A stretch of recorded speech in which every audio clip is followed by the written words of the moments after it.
De todos os aplicativos do seu celular, qual é capaz de mudar a sua vida? Com o app da Genial, você tem um mundo de possibilidades para investir o seu dinheiro. E não importa o seu nível de conhecimento, aqui você investe de forma simples, rápida e segura. Baixe o app e invista na Genial.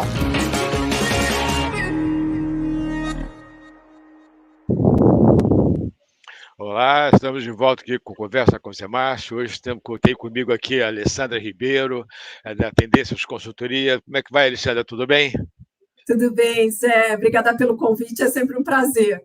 Muito obrigado por ter aceito o nosso convite. É sempre um prazer ter você aqui conosco. Não é a primeira vez, então vamos conversar um pouquinho sobre como é que você está vendo aí o cenário para a economia brasileira, como é que você está vendo aí esse novo governo, quais são suas projeções e suas expectativas sobre o comportamento da economia brasileira nos próximos meses, quem sabe ao longo dos próximos 4 anos.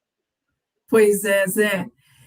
Então, acho que, olhando o cenário, acho que aquele cenário de desaceleração que nós já estávamos esperando no final do ano passado, acho que está se materializando. É fato que algumas estatísticas de curto prazo, elas têm mostrado uma volatilidade grande nos resultados, quando a gente olha serviços, comércio, a indústria, mas a gente tem observado essa desaceleração gradual, e realmente acho que vai ser a marca desse ano, né? Quando a gente, olhando, enfim, para as principais estimativas, a gente projeta um PIB de 1%, e aqui acho que tem uma heterogeneidade aqui muito grande, né? Quando a gente olha principalmente para a atividade industrial, PIB industrial, PIB de serviços, com uma desaceleração aí bem expressiva, e um setor agropecuário muito dinâmico. A gente tem aqui um cenário para o setor agropecuário muito positivo, com o índice agropecuário, né, que consolida as principais commodities, e olhando também para a parte de carnes, crescendo na casa de 9%. Isso em cima já de uma base muito alta, que já vem dos últimos anos, né? Mas quando a gente olha PIB industrial, PIB de serviços, essa desaceleração ela fica muito clara. Inclusive, olhando o PIB industrial, a gente deve ter retração, inclusive puxada por a indústria da transformação e construção civil, que sentem muito o ciclo de aperto monetário, né? Estão começando a sentir cada vez mais. Então, é esse cenário de desaceleração, uma inflação ainda alta, né? Nós projetamos uma inflação de 5,9% e vemos aí um Banco Central resistente, corretamente, a afrouxar a política monetária, porque é um cenário de uma inflação que está desacelerando, mas ainda com sinais que são sinais de resiliência, né? Quando a gente pega o núcleo de inflação, os principais núcleos, ainda apontam a inflação alta, a inflação de serviços desacelerando de maneira bem vagarosa. Então, o Banco Central está correto em ser aí realmente duro no sentido de sinalizar uma estabilidade da Selic ainda por um tempo, né? A gente só espera uma flexibilização da política monetária a partir do segundo semestre, e um início bem gradual, de 25 em 25 pontos, né? Porque além da resistência da inflação, a gente tem as expectativas de inflação bem desancoradas, né?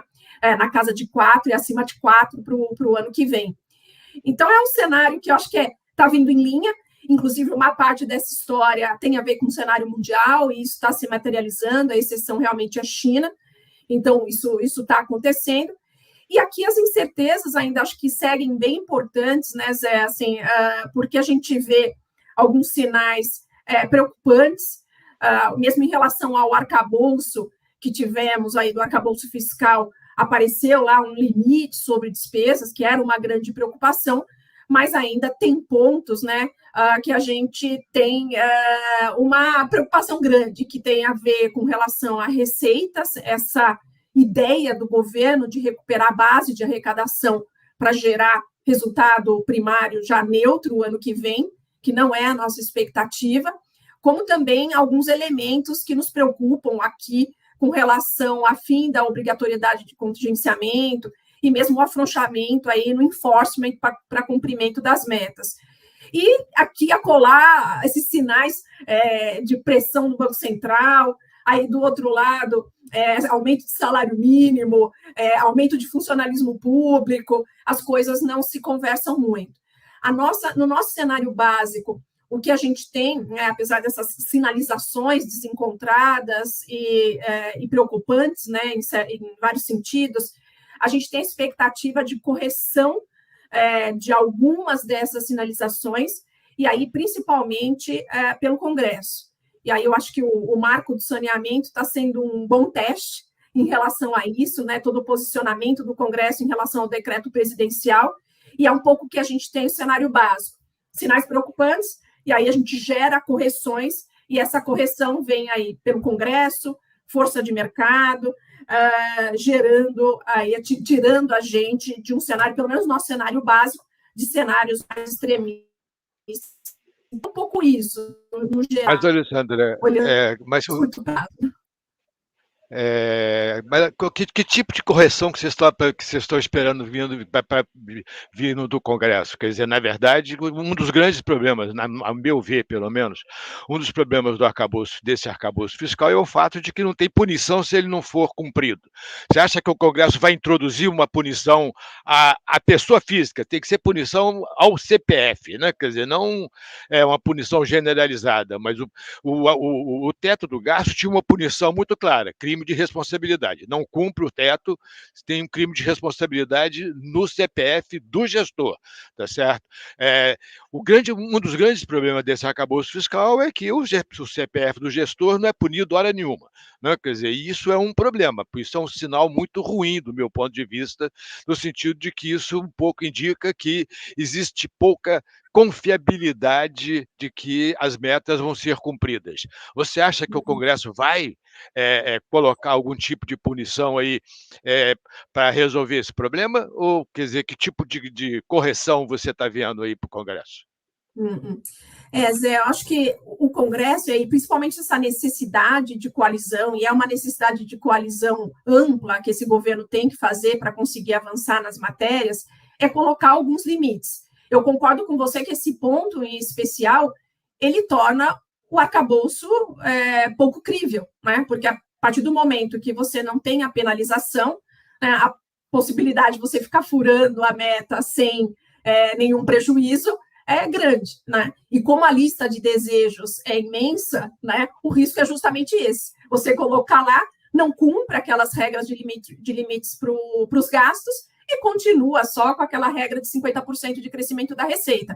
Mas, sim, a gente vê algumas correções, essa é uma possibilidade, não sabemos se realmente vai sair, mas é uma possibilidade.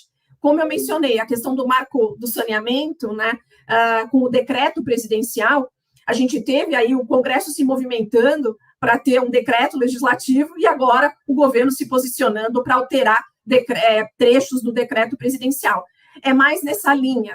Agora, tudo vai limitar, tudo vai corrigir? Acho que não, Zé. Eu acho que não. Acho que tem aí algumas janelas que podem ser um pouco mais complicadas. Mas essas, a gente já vê que já tem essa força de Congresso, de mercado, limitando algumas coisas.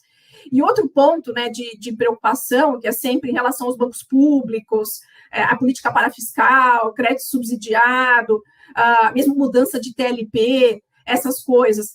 Também, a gente vê um papel, por exemplo, questão de TLP bastante expressivo do Congresso, no sentido de limitar essas mudanças de um projeto que foi tão difícil de ser aprovado, e muitos deles, inclusive, participaram, tá? Então, é um pouco nessa linha. E isso, se a gente estiver correto em relação ao funcionamento dessas forças de limitação, a gente sai de cenários mais extremos, pessimistas para a economia brasileira, mas fica com um cenário que também não é uma maravilha. É um cenário que você limita danos, a economia se recupera, no máximo cresce aí ao final do período de 4 anos, pouco ao redor de 2%, mas é isso, assim, acho que sem grandes avanços. Não, sem dúvida. Agora, você acha que essa questão do arcabouço fiscal, você acha que existe alguma chance do governo cumprir as projeções que estão no arcabouço fiscal, ou você acha que é quase impossível? Quer dizer, na verdade, tem uma coisa que vai acontecer daqui a 2 dias que eu acho que vai dar um sinal importante, que é qual vai ser a política de reajuste do salário mínimo real a partir de agora, né? Quer dizer, o presidente Lula está prometendo anunciar isso na próxima segunda-feira, e dependendo do que for definido aí da política de reajuste do salário mínimo real, vai ser impossível cumprir essas promessas aí que estão no arcabouço fiscal. Como é que vocês estão vendo isso?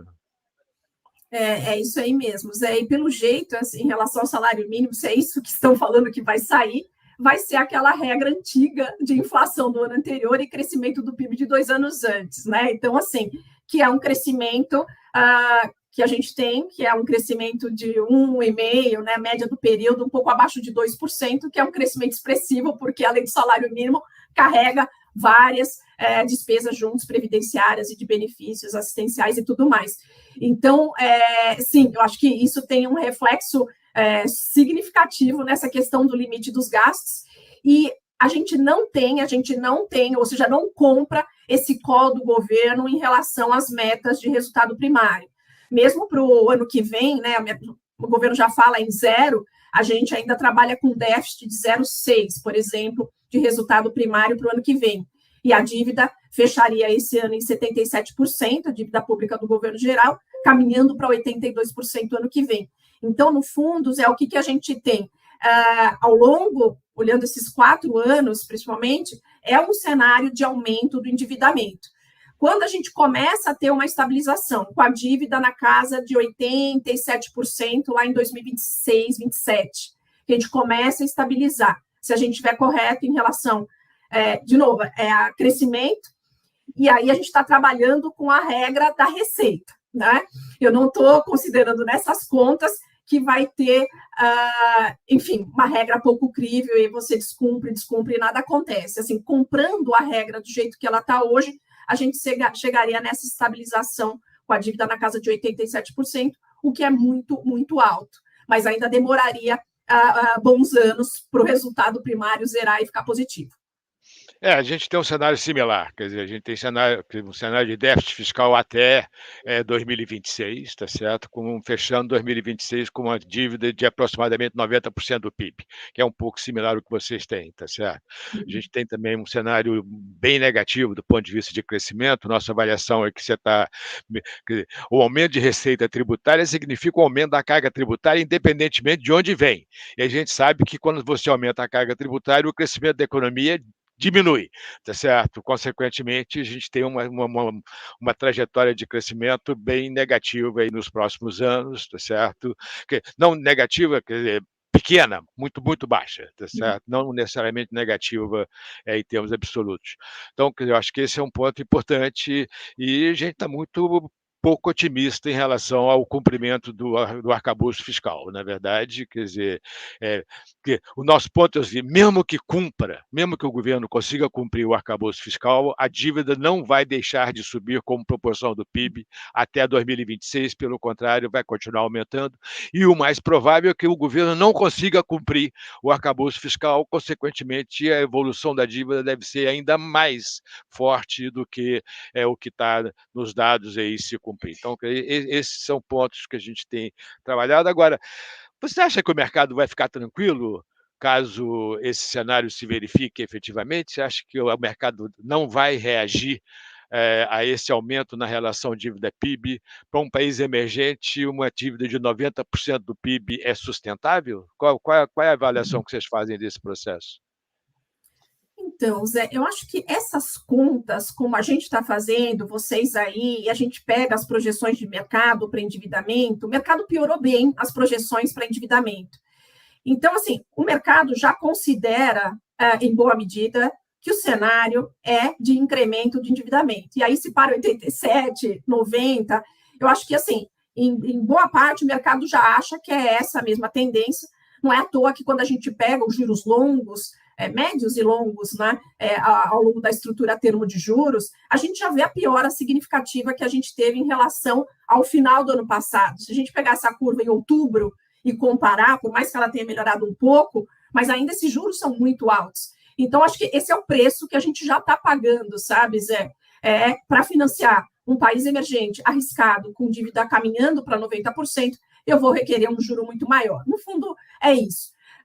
Claro que acho que também vai depender da tramitação, o que vem aí, o que não vem, pode ser ainda pior. Mas eu acho que o mercado já está incorporando um pouco isso.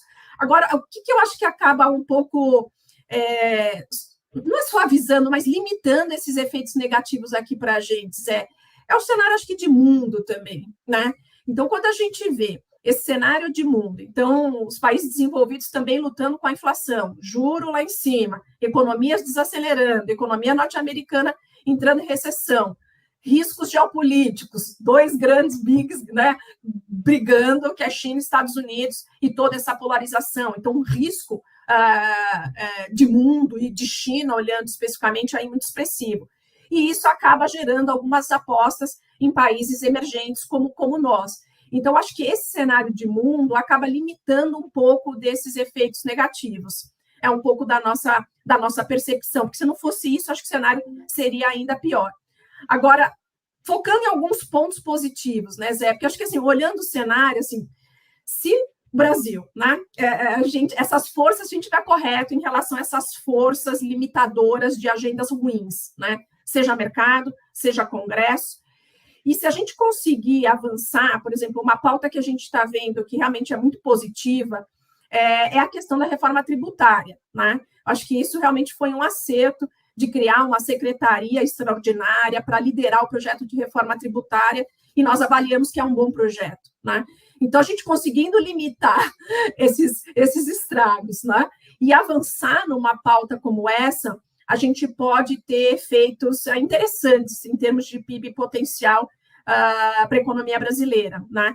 Ainda somos cautelosos em relação à aprovação do projeto, ainda não é um cenário que a gente considera o cenário mais provável, mas a gente vê, no meio disso tudo, um elemento aí positivo na história. Mas, Alessandro, deixa eu ver se eu entendi, vocês não consideram mais provável a aprovação do projeto? Ainda não. É um bom projeto, mas ainda não é o cenário mais provável a aprovação. É só para colocar no radar aqui. Não, eu concordo. Eu acho que esse é exatamente o nosso cenário. Acho que o projeto é bom, mas acho pouco provável que você consiga aprová-lo do jeito que está, tá certo? Acho muito pouco provável que você consiga aprovar o projeto com uma alíquota só de imposto sobre valor adicionado, tá certo? Muito pelo contrário, nós vamos ter um número razoável de alíquotas, se conseguir aprovar, de maneira que eu acho que eu concordo inteiramente com você nessa questão da reforma tributária. Agora, tem um ponto aí, né, Alessandra? O efeito da reforma tributária é de longo prazo, né? No curto prazo, o efeito é muito pequeno. O efeito da reforma tributária no curto prazo é mais sobre expectativas, sobre o que vai acontecer no futuro, do que propriamente sobre o que vai acontecer no presente.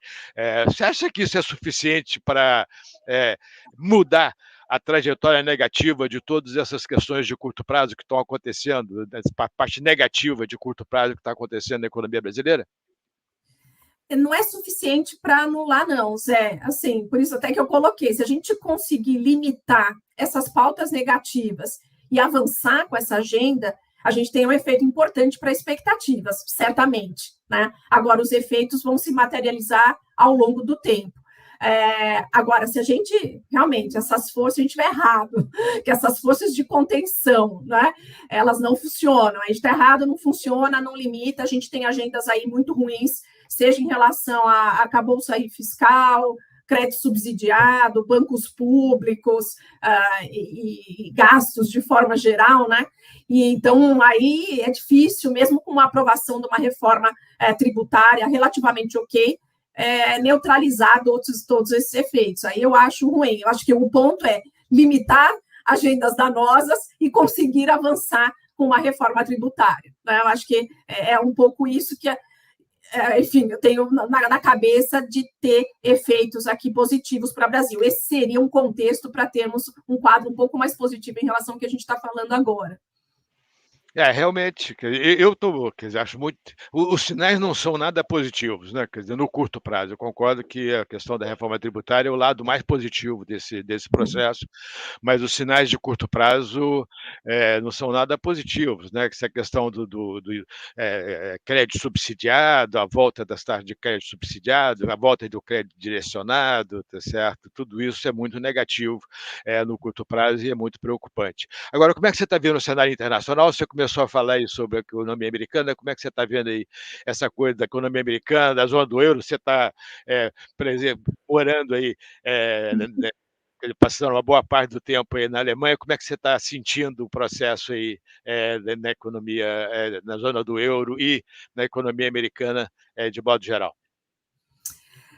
Zé, nós temos um cenário aí, começando com os Estados Unidos, que é de uma desaceleração importante. Então, a gente tem a economia americana crescendo esse ano na casa de 0,9%, e ainda com crescimento baixo um ano que vem, assim, com crescimento na casa de 0,8%, e com 2 trimestres consecutivos de retração de atividade, né? Então, esse cenário, apesar desse cenário se materializando, a gente vê agora o FED subindo juros mais uma vez em 25 pontos na reunião de maio, e aí parando em 5,25, e fica nisso ao longo de 23. A gente acha ainda difícil o FED reduzir juros no final de 2023, como já tem aí apostas, né? A gente vê um processo mais para 2024.